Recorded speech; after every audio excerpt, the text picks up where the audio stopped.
তো এই যে বাদাম গাছ, এই যে যত দেখছো এগুলো সবই বাদাম গাছ। এই যে তুলছে অনেকে, যারা বাদাম গাছ দেখোনি তারা দেখে নাও।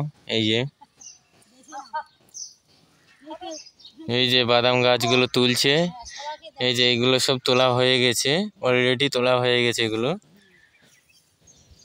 তো এগুলো হচ্ছে পুরা সব বাদাম গাছ। এই যে গাছে যে গোড়াগুলো আছে, গোড়াতে এই যে বাদাম লেগে আছে। এই যে বাদাম লেগে আছে, এই যে এইগুলো বাদাম, এই যে বাদাম। তো বাদামগুলো খুব একটা মোটা হয়নি।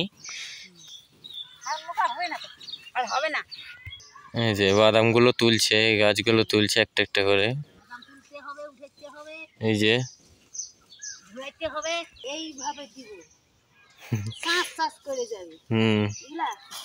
হ্যাঁ হ্যাঁ হ্যাঁ। তাহলে এই বাদামগুলো কতদিন পর তুলতে হয়? এই বাদাম গাছগুলো কতদিন পর তুলতে হয়?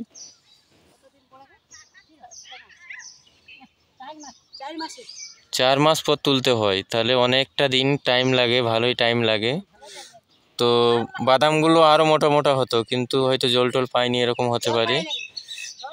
নাহলে এই বাদামগুলো অনেকটা মোটা মোটা হতো। তবুও টাইম হয়ে গেছে বলে বাদামগুলো তুলে নিচ্ছে। এই যে পুরো চারি সাইডটাই বাদাম গাছ। এই যে